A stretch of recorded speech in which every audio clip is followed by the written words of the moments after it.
The bar was packed with bikers, smoke thick in the air. The kind of place where respect was earned with fists and silence meant weakness. Emily had been serving drinks quietly for 6 months, head down, never causing trouble, never drawing attention to herself. The regulars barely noticed her. She was just the quiet waitress who refilled beers and cleaned tables and disappeared into the background like she wanted to be invisible. But when Derek Morrison, a 240-pound enforcer with the Scorpions MC, decided she wasn't moving fast enough with his whiskey, he grabbed her shirt to make a point, to humiliate her, to show everyone in that bar that she was nothing. The fabric tore. The room went silent, and what Derek saw tattooed across her chest made his hand freeze mid-air and his face go white. Because Emily wasn't just a waitress, she was a Marine, a decorated combat veteran, and the emblem on her skin represented 3 tours in Fallujah, 2 Purple Hearts, and more courage than every man in that bar combined. Derek had just made the worst mistake of his life. And what happened next would change how an entire town saw the woman they'd been ignoring for months. The Iron Horse Tavern sat on the outskirts of Riverside like a scar on the landscape. It wasn't the kind of place you went for craft beer or trivia night. It was the kind of place where fights were settled in the parking lot, where the bartender kept a baseball bat under the register, and where the regulars wore their criminal records like badges of honor. Emily Carter had been working there for 6 months. She was 34 years old, thin in a way that suggested too many skipped meals, with dark circles under her eyes that makeup couldn't quite hide. She moved through the bar like a ghost, refilling drinks, clearing tables, collecting tips that were never quite enough to cover her rent and her daughter's daycare. Nobody knew anything about Emily. She didn't talk about herself, didn't join the other servers when they went out after shifts, didn't respond to the occasional crude comments from drunk customers beyond a polite smile and a quick exit. She was background noise, scenery, invisible. The regulars at the Iron Horse liked it that way. They came there to drink and fight and pretend they were tougher than they were. They didn't want waitresses with opinions or personalities. They wanted service and silence. Emily gave them both. What nobody knew was that Emily had been a Marine, had enlisted at 18, desperate to escape a home where her stepfather's fists spoke louder than words, and her mother's drinking made everything worse. The Marines had given her structure, purpose, a family that actually functioned. She'd served 3 tours in Iraq, Fallujah in 2004 during the heaviest fighting, Ramadi in 2006, Fallujah again in 2007. She'd been a combat medic, the person who ran toward gunfire when everyone else was running away. She'd saved 17 lives, lost count of how many bodies she'd held while they died. She'd earned 2 Purple Hearts, 1 for shrapnel in her leg from an IED, 1 for a bullet that had gone through her shoulder and missed her heart by 3 inches. She'd been recommended for a Bronze Star for pulling 4 wounded Marines out of a burning Humvee while taking fire from 3 directions. She'd come home in 2008 with PTSD that made sleep impossible, survivor's guilt that made breathing hurt, and a medical discharge that came with a handshake and a thank you for your service that meant nothing when the nightmares started. She'd tried to build a normal life, got married to a guy from high school who promised he understood, had a daughter named Sophie who was now 7 years old, and the only reason Emily got up in the morning. Got divorced when her husband decided that Emily's middle-of-the-night panic attacks and emotional distance weren't what he'd signed up for. Now she worked at the Iron Horse because it was the only place that would hire someone with employment gaps and references that included military hospitals and therapy programs. She worked the night shift because the pay was slightly better, and because staying busy kept the memories at bay. The tattoo across her chest was something she'd gotten after her first tour. The eagle, globe, and anchor of the Marine Corps. The motto, Semper Fidelis, underneath. Always faithful. It was hidden under her clothes, a private reminder of who she'd been before the world broke her down into this quiet woman, serving drinks to men who'd never understand sacrifice. The Scorpions MC rolled into the Iron Horse on a Thursday night in November. 12 bikers, all wearing their colors, all looking for a place to drink and cause trouble before heading to wherever bikers go when they're not terrorizing small towns. Derek Morrison was their enforcer, 240 pounds of muscle and anger, with a shaved head and tattoos that covered every inch of visible skin. He'd done time for assault, for drug dealing, for a dozen other things that never quite stuck in court. He was the kind of man who used his size to intimidate, because he'd never developed any other skills. Derek sat at the bar and ordered whiskey. Emily poured it. He drank it. Ordered another. Emily poured that too. "You deaf?" Derek said after his third drink. "I've been trying to get your attention for 5 minutes." Emily had been taking orders from another table.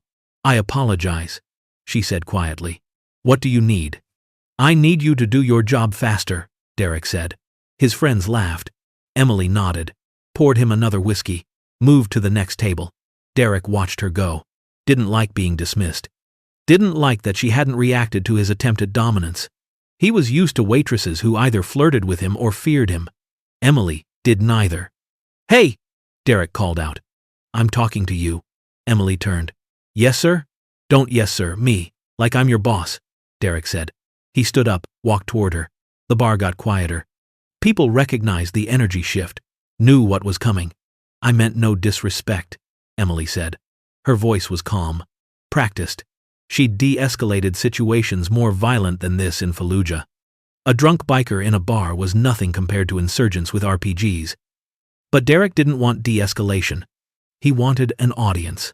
Wanted to prove he was the alpha in this space. "You think you're better than me?" Derek asked, getting in Emily's face. "Think because you're polite, you're somehow superior?" "I don't think anything about you at all," Emily said quietly. "Wrong answer." Derek grabbed the collar of Emily's shirt. She didn't flinch, didn't fight.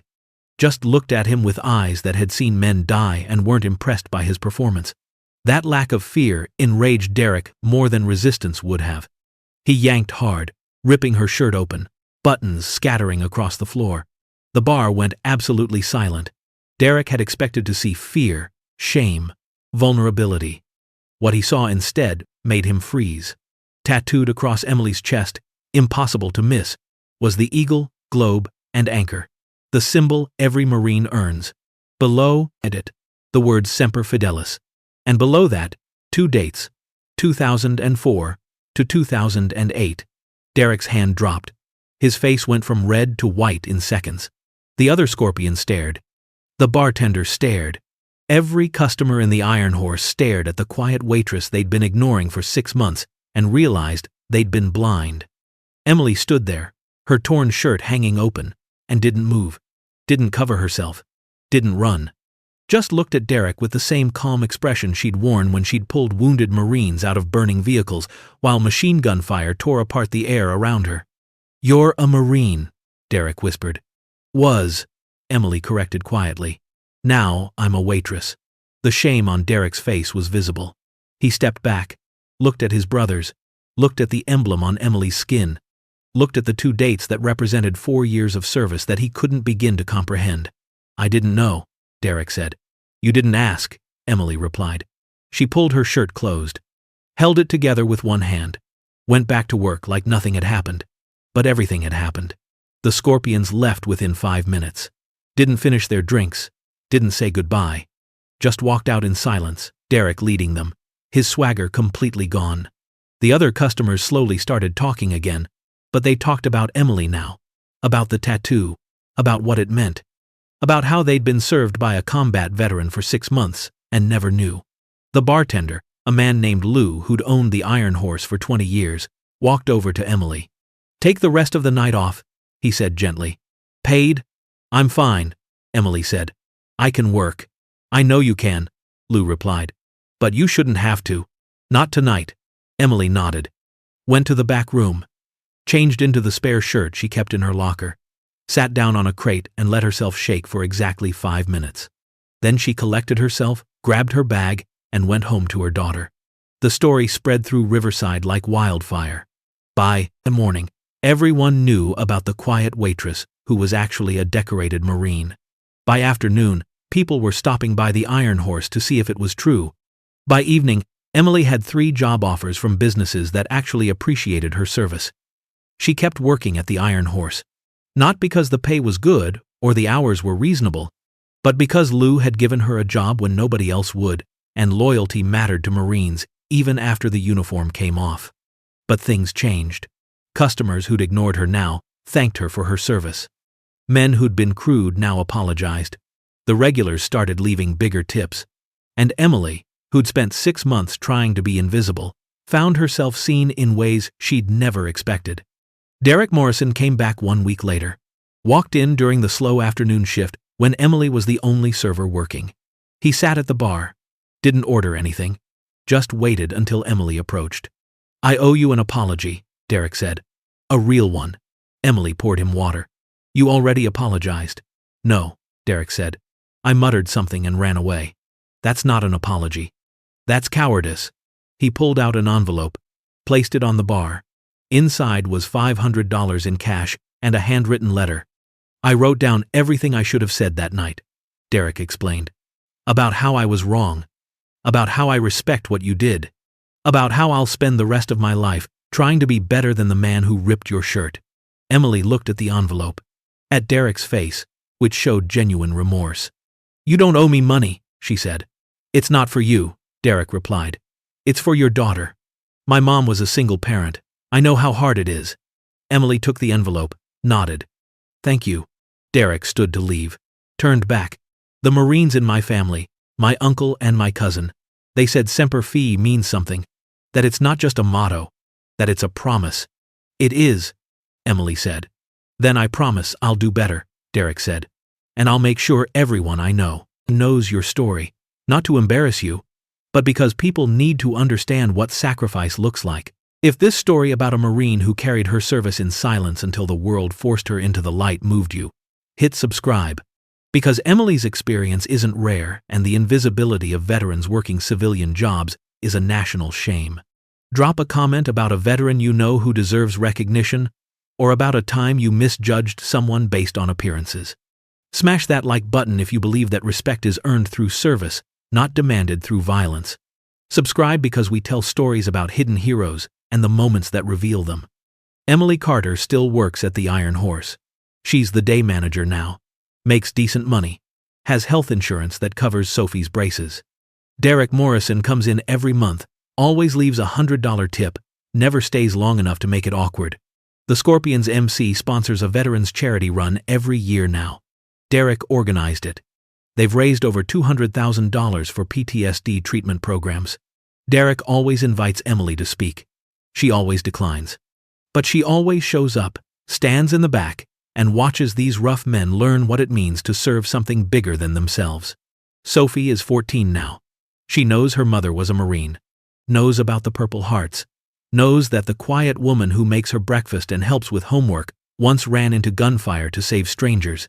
Emily told her on her 10th birthday, showed her the medals she keeps in a box in her closet, explained that courage isn't loud, it's doing what needs to be done even when you're terrified, and Sophie is proud. Tells her friends. Writes essays about her hero mother. Plans to enlist herself when she turns 18.